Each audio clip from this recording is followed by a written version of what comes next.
नमस्कार. मल्हार टीव्हीच्या सकाळच्या बातमीपत्रामध्ये आपलं स्वागत. भारतीय जनता पार्टीच्या सक्षम नेतृत्वावर विश्वास ठेवून खालापूर तालुक्यातील घोडिवली गावातील उद्धव बाळासाहेब ठाकरे गटाचे तसेच राष्ट्रवादीच्या तरुण कार्यकर्त्यांनी भाजपचे मावळ लोकसभा निवडणूक प्रमुख आमदार प्रशांत ठाकूर यांच्या उपस्थितीत भाजपमध्ये शुक्रवारी जाहीर पक्षप्रवेश केला. भारतीय जनता पार्टीच्या वतीने रायगड जिल्ह्यात विकास कामे वेगाने सुरू आहेत. पक्षाच्या माध्यमातून होणाऱ्या या विकास कामांवर प्रभावित होऊन तसेच भाजपचे खोपोली शहर उपाध्यक्ष देवेंद्र पाटील यांच्या नेतृत्वाखाली खालापूर तालुक्यातील घोडिवली गावातील रुपेश फराट, निखिल फराट, गणेश पिंगळे, संजय देवकर, प्रसाद पिंगळे, शरद पिंगळे, प्रसाद भोसले यांनी भाजपचे विकासाचे कमळ हाती घेतले. भाजपचे पनवेलमधील तालुका आणि शहर मध्यवर्ती कार्यालयात झालेल्या पक्षप्रवेश कार्यक्रमात प्रशांत ठाकूर यांनी सर्व प्रवेशकर्त्यांचे पक्षाची शाल देऊन त्यांचे स्वागत केले.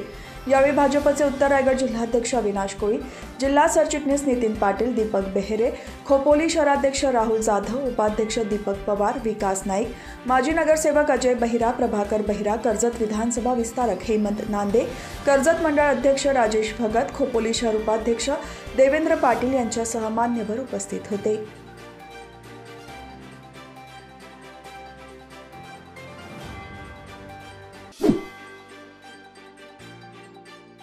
भाजपचे मावळ लोकसभा मतदारसंघ निवडणूक प्रमुख आमदार प्रशांत ठाकूर यांच्या मार्गदर्शनाखाली आणि माजी सभागृह नेते परेश ठाकूर यांच्या नेतृत्वाखाली पनवेल विधानसभा क्षेत्रासाठी आयोजित करण्यात आलेल्या नमो चषक बुद्धिबळ स्पर्धा विविध गटात मोठ्या उत्साहात संपन्न झाली. चाणाक्ष बुद्धीचा खेळ असणाऱ्या या स्पर्धेत स्नेहल भोसले, पल्लवी यादव, गिरीश गडकरी, समृद्धी रॉय, कविश कागवाडे, रियांश द्विवेदी, विघा बायजू यांनी बाजी मारली. पुरुष खुल्या गटात प्रथम क्रमांक स्नेहल भोसले, द्वितीय प्रसाद फडके, तृतीय क्रमांक सिद्धेश ठीक, चतुर्थ आणि पाचवा क्रमांक अनुक्रमे मुरगन शेट्टी, विजय ठीक यांनी. महिला खुल्या गटात प्रथम क्रमांक पल्लवी यादव तर द्वितीय क्रमांक सिद्धी वानखेडे. ज्येष्ठ नागरिक गटात गिरीश गडकरी यांनी प्रथम क्रमांक, 15 वर्षाखालील गटात कविश कागवाडे प्रथम क्रमांक, अभिलाषा यादव द्वितीय, तृतीय क्रमांक अतुल्य गुप्ता, श्राव्य गावण चतुर्थ आणि पाचवा क्रमांक अथर्व मेहत्रा. 15 वर्षाखालील गटात प्रथम क्रमांक समृद्धी रॉय, द्वितीय क्रमांक रीमा पाटील, तृतीय स्वरा शिखरे, चतुर्थ क्रमांक युगंधरा शिल्पी, पाचवा क्रमांक पी कविनाया.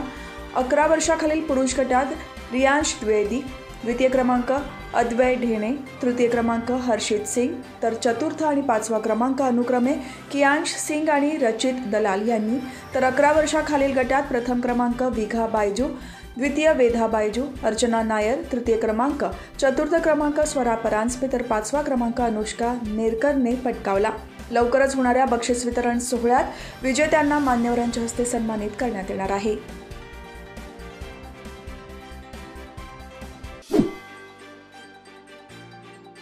भाजप माथाडी ट्रान्सपोर्ट सुरक्षा रक्षक आणि जनरल कामगार युनियनचे उपाध्यक्ष संजय जनार्दन भगत यांच्या वाढदिवसानिमित्त उद्या महिला बचत गट आणि तरुणांसाठी स्वयंरोजगार मार्गदर्शन कार्यक्रम आयोजित करण्यात आला आहे. मार्केटयार्ड येथील श्री रामशेठ ठाकूर सामाजिक विकास मंडळाच्या सभागृहात सायंकाळी 4 वाजता होणाऱ्या हा कार्यक्रम माजी खासदार लोकनेते रामशेठ ठाकूर यांच्या अध्यक्षतेखाली होणार आहे. यावेळी प्रमुख पाहुणे म्हणून आमदार प्रशांत ठाकूर, भाजपचे उत्तर रायगड जिल्हाध्यक्ष अविनाश कोळी, प्रमुख मार्गदर्शक म्हणून जिल्हा उद्योग केंद्राचे उद्योग निरीक्षक मोहन पालकर यांच्यासह मान्यवर उपस्थित राहणार आहेत.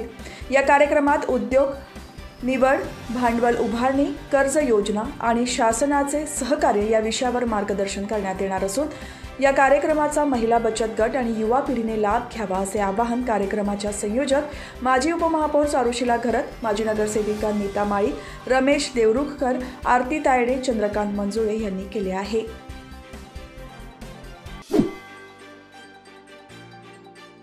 पनवेल रेल्वे स्टेशन परिसरात गल्लीबोळात काळोखातून जाणाऱ्या प्रवाशांना अडवून त्यांना चाकूचा धाक दाखवून त्यांच्याकडून मोबाईल फोनसह रोख रक्कम लुटणाऱ्या सराईत गुन्हेगारास पनवेल शहर पोलिसांनी ताब्यात घेतले आहे. गेल्या काही दिवसांपासून पनवेल रेल्वे स्टेशन परिसरात मोबाईल चोरीच्या आणि लूटमारीच्या घटनांमध्ये वाढ झाली होती. या प्रकरणी वरिष्ठ पोलीस निरीक्षक नितीन ठाकरे यांच्या मार्गदर्शनाखाली गुन्हे शाखेचे पथक तांत्रिक तपास आणि गुप्त बातमीदाराद्वारे आरोपीचा शोध घेत असताना त्याच भागात राहणारा सराईत गुन्हेगार शकील मोहम्मद शेख याची माहिती मिळाली. त्यानुसार त्याचा ताबा घेतला. त्याला ताब्यात घेतल्यामुळे पनवेल शहर पोलीस ठाण्याच्या हद्दीत 4 गुन्हे उघडकीस आले आहेत.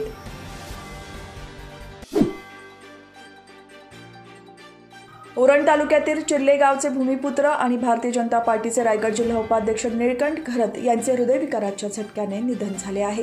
तालुक्यात अजात शत्रू असलेल्या निळकंठ म्हात्रे यांच्या जाण्याने सर्वत्र मोठ्या प्रमाणात शोक व्यक्त करण्यात येत आहे। नियमित आनंदी आणि मनमिळावू स्वभाव असलेल्या दुसऱ्यांना आनंद देणारा निळकंठ हरपला असल्याचे दुःख उरणवासियांना झाले असल्याची भावना अनेक राजकीय आणि मित्रमंडळींकडून व्यक्त होत आहे। त्यांच्या जाण्याने चिर्ले येथील घरत कुटुंबियांवर दुःखाचा डोंगर कोसळला असून त्यांच्या कुटुंबातील कर्ता हरपल्याचे संकट ओढवल्याचे आहे। त्यांचा अंत्ययात्रेत राजकीय क्षेत्रासह विविध क्षेत्रातील मान्यवरांनी सहभागी होऊन चिर्ले येथील स्मशानभूमीत त्यांचे अंत्यदर्शन घेतले।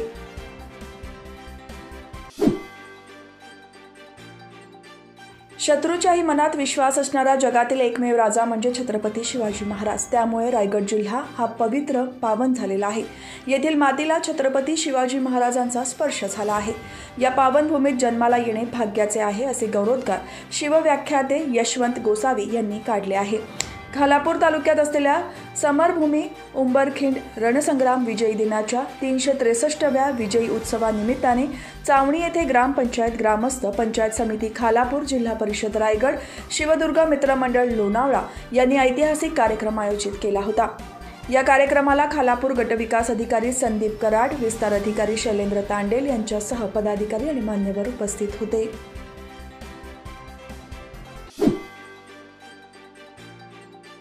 पुण्याहून कर्जतला येण्याकरिता तब्बल 7.5 तास एकही गाडी नसल्यामुळे आमदार महेंद्र थोरवे यांनी एक निवेदन मध्य रेल्वेच्या महाव्यवस्थापकांकडे दिले आहे।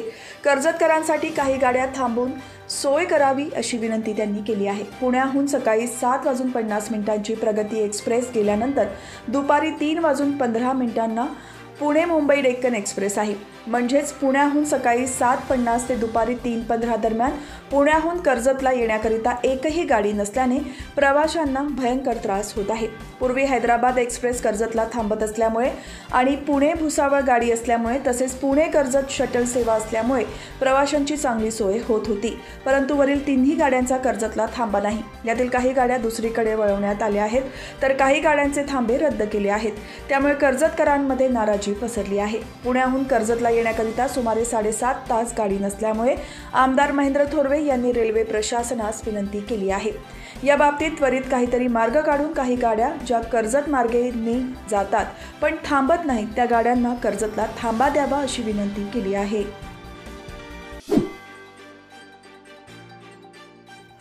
कर्जत पोलीस ठाण्याच्या इमारतीला आणि तेथील व्यवस्था ही रायगड जिल्ह्यातील अन्य पोलीस ठाण्यांच्या तोडीची बनवली गेली आहे। कर्जत पोलीस ठाण्याच्या आवारात सर्व काही अद्ययावत सोयी सुविधा बनवण्यात आल्या आहेत।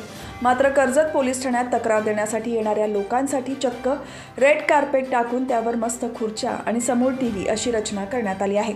कर्जत पोलीस ठाणे हे हायटेक बरोबर ISO नामांकन मिळवण्यासाठी अग्रेसर आहे। रायगड जिल्ह्याचे पोलीस अधीक्षक सोमनाथ घारगे यांच्याकडून जिल्ह्यातील सर्व पोलीस ठाणे एका रचनेची बनवण्याची संकल्पना ऑक्टोबर 2023 मध्ये केला होता। त्यानुसार रायगड जिल्ह्यातील सर्व 28 पोलीस ठाण्यांची रंगसंगती एकसारखी बनली आहे। त्यानुसार कर्जत पोलीस ठाण्याची इमारतीसमोर भव्य असे पोलीस परेड मैदान असून त्यामुळे प्रशस्त जागेवर उभे असलेले पोलीस ठाणे म्हणून कर्जत पोलीस ठाण्याची इमारत ओळखली जाते। पूर्वी तहसील कार्यालयाच्या टेकडीवर कर्जत पोलीस ठाणे होते, मात्र ते शहराच्या मध्यवर्ती ठिकाणी आल्यानंतर कर्जत पोलीस ठाणे हे जिल्हा पोलीस अधीक्षक यांच्या संकल्पनेतील पोलीस ठाण्यात कर्जत पोलीस ठाण्याच्या इमारतीचा वरचा क्रमांक लागणार आहे।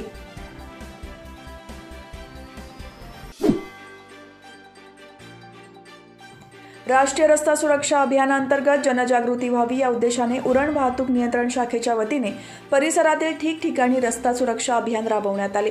देशभरातील वाढत्या अपघातांमध्ये तरुणांचे मृत्यू पावण्याची संख्या चिंताजनक आहे। नियमांना बगल देत युवकांमध्ये वाहने वेगाने चालवण्याची क्रेज आहे। वेगावर नियंत्रण नसल्यामुळेच अपघात आणि त्यामध्ये मृत्यू पावणाऱ्यांची संख्या वाढतच चालली आहे।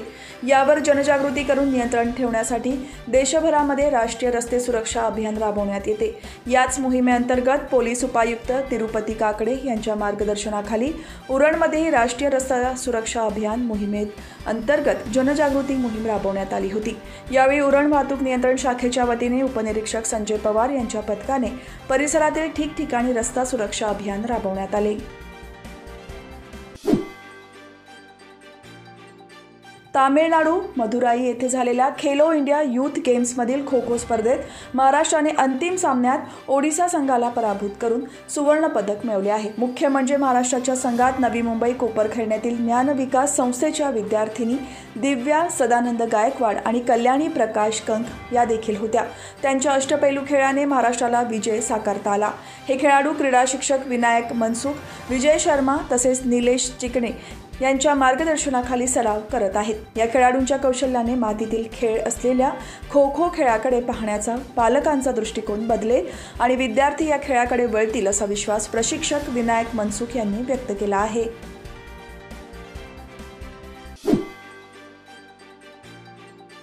कळंबोली येथील सेक्टर 4 मधील संत वामनभाऊ आणि भगवान बाबा मैदानामध्ये श्री संत वामनभाऊ तसेच भगवान बाबा यांच्या संयुक्त पुण्यतिथीनिमित्त 7 दिवसीय अखंड हरिनाम सप्ताहाचे आयोजन करण्यात आले आहे. यामध्ये हरिभक्त पारायण राम महाराज शास्त्री आळंदी देवाची यांचे कीर्तन झाले. आज हरिभक्त पारायण महंत रामकृष्ण महाराज शास्त्री श्री क्षेत्र विठ्ठलगड पांगरा यांचे कीर्तनाचे आयोजन करण्यात आले आहे. त्यानंतर काल्याचे कीर्तन होणार आहे. त्यामुळे याचा परिसरातील सर्व भाविक भक्तांनी लाभ घ्यावा असे आवाहन मंडळाचे कार्यकर्ते बबन बारगजे यांनी केले आहे.